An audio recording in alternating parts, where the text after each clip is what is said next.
Hi, everyone out there in the Catherine Lee Music community. It's nice to be with you connecting again. Finally, I am long overdue in a message to all of you. So I'm glad to be back and to be chatting with you today. It is September, it is late September, and a new school year has begun, and it officially feels like fall today. It's a great feeling. I love it. I know a lot of you are happy to be in a routine and in comfortable weather, and I hope that you enjoy your time.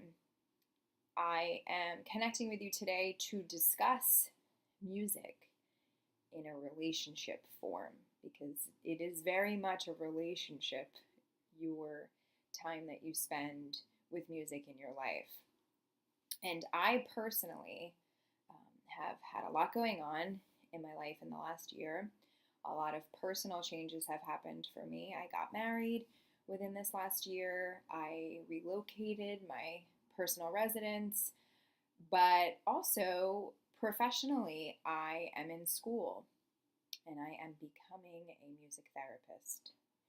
And it is really cool and a fascinating field. It is not easy work. It is very time consuming. It is very passionate and involved in terms of emotions regarding music, emotions regarding people, and I am very, very much enthralled in this subject. And I'm proud to be working hard. You know, I haven't been in school in a very long time, and it's hard. It's hard to go to school when you haven't been in school in 12 years. It's a challenge just getting over that hump itself. So, I'm in it and I'm enjoying every minute of it. So, with that, I felt the need to connect with my musical community to maybe kind of make a connection between what I'm going through as a professional musician and maybe what some students and their parents have gone through or maybe are going through now. And that's this idea of our evolution with our relationship with music. And it is very, very much a relationship, just like you would have a relationship with a person or a pet or a place that you love. It changes. You go through time and your priority for it, your dedication to it, your feelings toward it, all of it changes. And usually it's for the better. And sometimes maybe not as much. But all of it's good for the relationship, evolution of any kind. So let's talk about this idea of a relationship with music. Now, I've been a musician since I was 5 years old, and I am 34 now. So that's a long time. It's a long time to be dedicated to music. Now, I understand that being that I'm a professional musician now and having chose to be a professional musician, that might be different than people who choose not to be a professional musician. However, as many of you know, my kind of mission in terms of music lessons, I always say the purpose of music lessons is so that you take music however you want for your life, however it suits you personally, and you apply it that way. So if that means you want to be a professional musician, that's how you will apply it. If it means you want to open up a book at a 30th birthday party and play the piano and sing along, then that's what you do. Maybe you want to be involved in community theater someday. Maybe you're not a professional actor or professional singer, but you want to do it. You can audition for a play and sing, easily if you took music lessons as a child. And if that's how you want to do it, then that's what you should be doing. You should do whatever it is that you want. Sometimes we get stuck with that, though, and we're not sure what we want or why we're doing it. And this can be applied to other things too, other hobbies, activities, other commitments we've made. Why am I doing this? Well, maybe it's not clear at that moment, but usually it becomes clear. And you have to ask yourself that question at the right time too. You know, if we had a tough day practicing and we say, oh, why am I even doing this? Maybe that's not the right time to ask yourself a question like that, because maybe it's something that can get worked on, and once you're over that hump, you feel really proud and happy to be a musician. But there are other times. Other activities come into play. Things change in terms of your commitment to music, and you're often confused. Well, I have to choose between this and this, and I don't know which one to choose. Or I used to practice all the time, and now sometimes I don't really practice as much, and maybe that means something. I don't know. Well, let's talk about my experience for a second briefly. Again, I'd like to add that whether someone's professional or student or casually involved in music, it doesn't matter. It's still a relationship on whatever level you choose. So, like I said, I've been a musician since I was 5.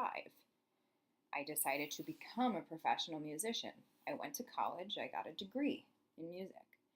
And I play a handful of instruments, and all of them at different times were focused on more than others.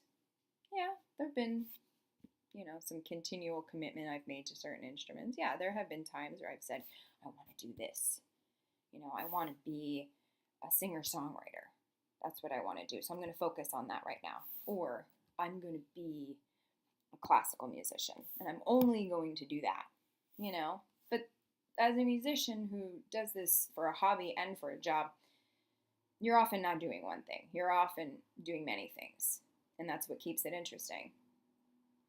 But then you get to a point in your life where you say, and you think about it as you evolve, and you say to yourself, maybe I want to change. Now for me, I know that I am a musician, and I have to always be a musician. That's never going to change for me. I know that that's what I want. But musician, that's very broad. And I kind of like it that way, because if you're doing something in the field of music, you're always a musician. It'll never change.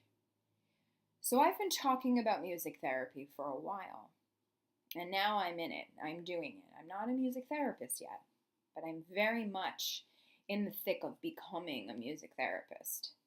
And it is something unlike anything I've ever done before. And I'm a musician. I'm still a musician, but I'm in awe of the fact that I can learn so much having been a musician for as long as I have. I had to buy all these drums, right, for my music therapy program. Cool drums that are really fun to play.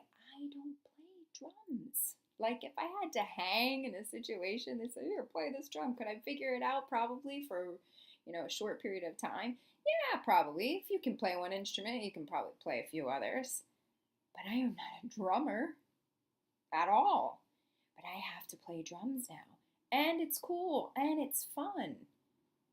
And it's new. And it's exciting.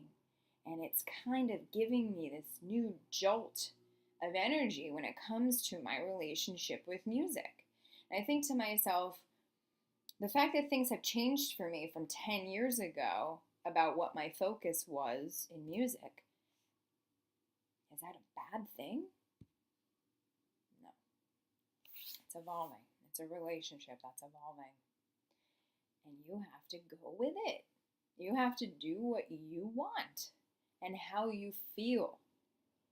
So this is the same as my students and their parents and anyone out there who's thinking about something that they've done for a long time and they're wondering about the trajectory that's yet to come. Think to yourself, this is a relationship I have had or am having with a very specific activity that is so much more and so different than any other activity you'll ever be a part of.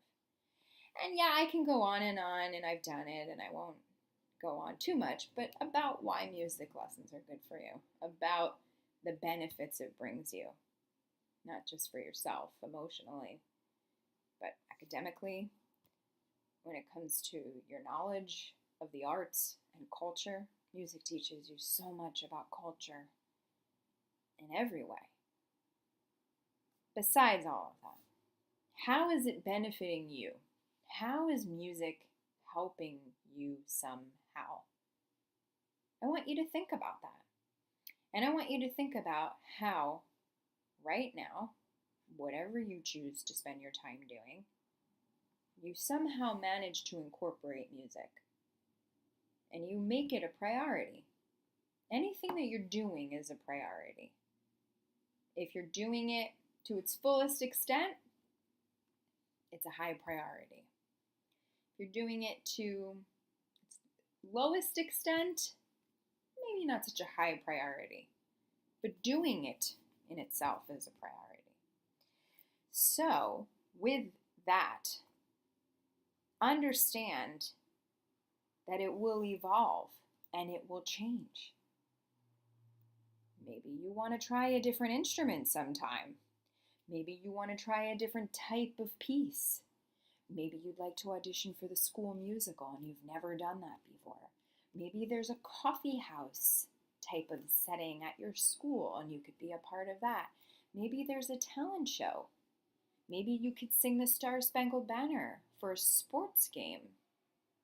There are so many options. They are limitless. You could do anything. Choosing to have music in your life doesn't mean you have to do it one way all the time. And I am proof of that. I can absolutely say there have been times where I've said to myself, well, what's next? What's the next step for me as a musician? Not just in terms of the fact that music is my job, because I don't really think about it like that, because it's so much more to me than that. But what's the next step for me as a musician? And that's what I want you to think about. What's the next step for you? What's the next exciting thing you're going to do with music in order to apply it to your life now, which is different than your life was at another point when you were a musician? So I think it can help. I think it can help any thoughts that you may have on how music affects you and how it will continue to affect you and impact your life positively. So I'm going to look forward to updating this blog more often and hearing some of your thoughts, and maybe you have shared some of my sentiments about what might be next. And as always, I'd like to hear about them. And to add to that, any questions, comments, concerns, thoughts, apprehensions, anything that you have regarding music itself or your lessons, you just want to talk about it, you can always give us a call. It's nice connecting with you, and I hope you have a great day.